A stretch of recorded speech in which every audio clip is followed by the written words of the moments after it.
भक्त लोग भगवान के समक्ष गायन करते हैं।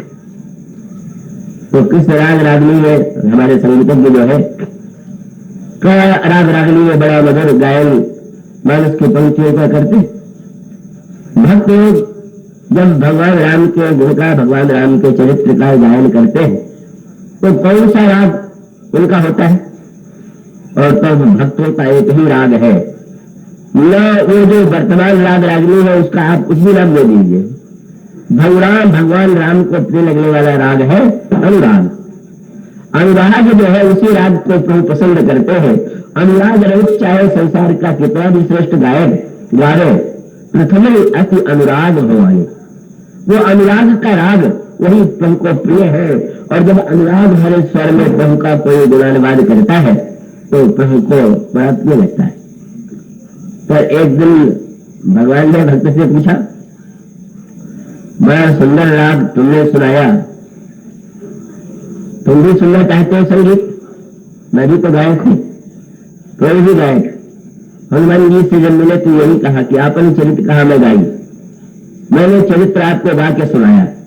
तो बाजा तो कोई भगवान के पास जो नहीं था, और भगवान कह रहे हैं कि हनुमान मैंने अपना चरित्र गा करके सुनाया। बड़े प्रसन्न हुए हनुमान जी। तो भगवान को प्रिय लगता है अनुराग का राग। और भक्त क्या चाहता है? भक्त चाहता है कि भगवान गायन करे और वो कहता है प्रभु इस राग का उत्तर आप रागिनी में दीजिए। और वह रागिनी कौन सी? और तब गोस्वामी जी ने कहा वह रागिनी है, जिस रागिनी का नाम गोस्वामी जी ने कहा वह रागिनी है कृपा की रागिनी। भक्त जब अनुराग से गाता है तो भगवान उसका कृपा के द्वारा जब उत्तर दे, और अनुराग का और कृपा का जो मिलन है वही जीवन को धन्य बनाने वाला है, वही जीवन को परिपूर्ण बनाने वाला है। और यही ये जो भगवान और जीव का, जब जीव भगवान की दृष्टि से देखता है तो माया उसके लिए बंधन का हेतु नहीं बन जाती। और जब जीव की दृष्टि से भगवान देखते हैं तो भगवान के हृदय में अपार करुणा की सृष्टि होती है। और इस कृपा और अनुराग का जो सामंजस्य है, जो मिलन है, वही मानो इस प्रसंग में घनीभूत हो रहा है। और वो घनीभूत रूप मानो लक्ष्मण जी और भगवान राम जनकपुर में जाते हैं।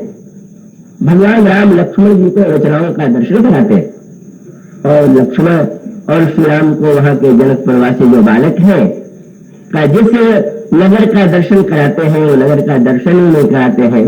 गोस्वामी जी ने ये कहा कि प्रभु ने कहा कि आप लोगों ने बड़ा कष्ट किया, नगर दिखलाया। उन बालकों ने कहा महाराज आपने कहा अभी नगर देखना? अरे सारे नगर में घुमाया और कहते हो कि नगर नहीं देखा। तो प्रभु से बालकों ने कहा अभी तो आपने बाहर बाहर देखा, भीतर चल के देखिए तब में देखना पूरा होगा। और तब वो स्वामी का बात की क्या, निज निज रुचि सब ले भी बुलाई और सहित स्नेह जाहि दो भाई। प्रत्येक बालक कहता है मेरे घर में चलिए, मेरे घर में चलिए, और भगवान प्रत्येक के घर में प्रविष्ट होते हैं। यह जो सूत्र है इसका अभिप्राय है कि जिस समय इस मायामयी सृष्टि को हम भगवान की दृष्टि से देखते हैं, हमारे अंतर हृदय में भगवान के प्रति भक्ति और अनुराग का उदय होता है और हमारा जीवन धन्य हो जाता है। इसलिए यह जो माया शक्ति है जीव और ब्रह्म के बीच में बाधक नहीं है, अपितु शोभा देती है, मिलाने वाली, व्यवधान नहीं है, अंतराय नहीं। इसलिए गोस्वामी जी ने ये रामचरितमानस को छोड़ करके कवितावली और गीतावली में जो चित्र प्रस्तुत किए वो बड़े मार्मिक है। गोस्वामी जी ने यही कहा कि भगवान राम और सीता जी चल गए। लक्ष्मण जी को लगा कि दोनों प्यासे होंगे, उन्होंने नहीं कहा, पर लक्ष्मण की दृष्टि तो निरंतर भगवान राम और सीता की ओर रहती, और जब ये लगा तो उनको लगा कि जल गया हमें।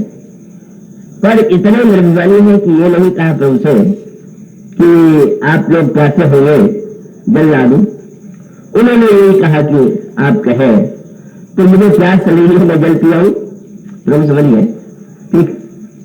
और प्रभु ने मुस्कुरा करके कहा, तुम अपने लिए तो जल पीने जा रहे हो, हम लोगों के लिए भी थोड़ा लगा लो। लक्ष्मण जी तो उन्हीं के लिए ही लेने के लिए केवल व्यग्र थे।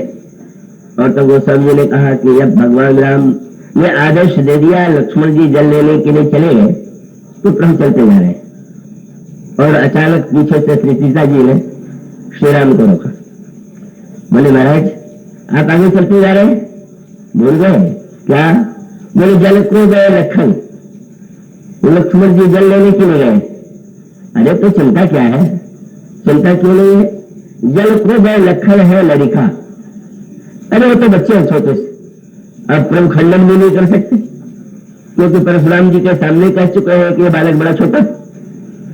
उनका अभिप्राय था कि जब नगर में आप बालक बता रहे थे तो वन में तो बालक के लिए और चिंता करनी चाहिए। यह माया विस्मृति देने वाली माया नहीं है, यह माया भगवान को जीव की स्मृति देना थी, इसीलिए वह शोभामयी माया है। ये जब कहती है जल को गए लखन है लड़िका, और इसीलिए आप चलते मत जाइए, वन में पता नहीं बेचारा बालक कहाँ भूल जाए। जब नगर में भूलने का डर था तो क्या आपको वन में भूलने का डर नहीं लग रहा है? परिखो पिय बाट घड़ी को बैठा है, आप थोड़ा रुक जाइए और जरा प्रतीक्षा तो कीजिए लक्ष्मण की। प्रभु मुस्कुरा करके रुक गए, वृक्ष के नीचे बैठ गए। तो सीता जी को एक एक क्षण इतना भारी लगने लगा कि लक्ष्मण अब तक आए क्यों नहीं, क्या हो गया? और तब प्रभु से उन्होंने प्रेम से अनुरोध किया। लगता है लक्ष्मण कहीं मार्ग भूल गए। प्रभु आनंदित हुए, लक्ष्मण कहाँ भूलने वाले है, वो तो कभी भूल सकते ही नहीं। और तब प्रभु ने से सीता जी ने अनुरोध किया कि आप जरा ऊंचे टीले पर चढ़ जाइए और वहां से जोर से लक्ष्मण का नाम लेकर पुकारिए, जिससे उनको आप तक पहुंचने में विलंब न हो। और तब गोस्वामी जी ने गीता जी रामायण में पद लिखा, पुनि पुनि राम सीय तन हेरत और त्रिषित जान जल लेन लखन गए। तो भुज उठाई, प्रभु ने अपनी भुजाओं को एक तो ऊपर चढ़ गए और अपनी भुजाएं और उठा लिया, और भुज उठाए ऊंचे चढ़ टेरत। वह माया वही माया है, और वही जो भगवान और उनके संबंध को जानने वाला है उसके लिए भक्त रूपा बन जाती है, परम कल्याणकारिणी बन जाती है, और वो भगवान को स्मरण कराती है। आप जीव को पुकारिए, जीव को बुलाइए। मानो यह दृश्य यह बताने के लिए है कि श्री सीता जी के अंतःकरण में भगवान राम के प्रति और उसके साथ साथ लक्ष्मण जी के प्रति कितना अधिक प्रगाढ़ वात्सल्य, किस तरह से उनके अंतर हृदय में उनके प्रति इतनी व्याकुलता। और जब इस संबंध को दृष्टिगत रखकर कोई व्यक्ति विचार करता है तो उसके लिए यह माया दुखद नहीं रह जाती। माया परम कल्याणकारिणी भक्त रूपा बन जाया करती है। और जब रावण के समान उनके लिए सीता महान दुखदायी बन गई, कलवर में आया तब कुल कमल कुल दुखदायी सीता सीत निशासम आई। और दूसरा वाक्य है काल रात ईश्वर कुल केरी, सीता तो काल रात्रि। तो राका रजने भगत तो भक्ति जो है वो पूर्णिमा की रात्रि है। सीता जी माया के साथ साथ भगवान की भक्ति है, तो पूर्णिमा की रात्रि है कि अंधकार में काल रात्रि। तात्पर्य यह था कि रात्रि तो एक ही होती है, चंद्रमा न रहे तो अमावस्या की अधूरी रात, और चंद्रमा पूर्ण आ जाए तो पूर्णिमा की रात्रि। उन सीता को जब राम चंद्र से अलग कर देंगे तो अंधेरी रात बन जाएगी। माया को ब्रह्म से अलग करके जो केवल उस पर अधिकार पाने की चेष्टा करेगा उसके लिए काल रात के विनाश की सीमा बन जाएगी। और इस तरह से मानो लक्ष्मण और श्री राम सीता के संदर्भ में अनेक अनेक रूपों में, अगर गोस्वामी जी कहते आगे राम लखन पुर पाछे तापस वेश विराजित पाछे उभय दूत सिय सुहत कैसे रम्य जीव बिच माया जैसे फिर संतोष ने बहुरी कहूं छवि जस मन बसई जब मधु मदन मध्य रति न सही। भगवान राम काम है, सीता जी रति है और लक्ष्मण बसंत है। फिर संतोष नहीं हुआ, बोले उपमा बहुरी कहो ये जो ही जब विध विध विच रोहिणी सोई। ऐसा लगता है कि जैसे चंद्रमा और रोहिणी के साथ लक्ष्मण और बुद्ध के रूप में इस यात्रा में चल रहे हैं। मानव सूत्र यही है, लक्ष्मण वैराग्य है, लक्ष्मण काम है, लक्ष्मण बसंत है। और इसका तात्पर्य इतना है कि लक्ष्मण स्वयं अपने लिए कुछ नहीं है। भगवान की लीला में जिस समय जिस रस की जिस भूमिका की आवश्यकता हो उसको घनीभूत रूप में अगर कोई स्वीकार करता है तो वह लक्ष्मण है। और इसीलिए गुरु वशिष्ठ ने ये नहीं बताया कि लक्ष्मण जी में किसका धाम लक्षण लक्षण बताया जाता है, इसका धर्म का ये लक्षण है, ज्ञान का ये लक्षण है, बोले लक्षण धाम। बस राम को जिस समय जो आवश्यकता है उसी लक्षण को जो अपने जीवन में साकार कर लेता है वो लक्ष्मण है। तो आज इस प्रसंग को वही विराम देते हैं। इसके बाद कोई सूचना कार्यक्रम के संबंध में आप सुनेंगे और कल कथा प्रसंग का समाप्त होगा। बोलिए श्याम राम।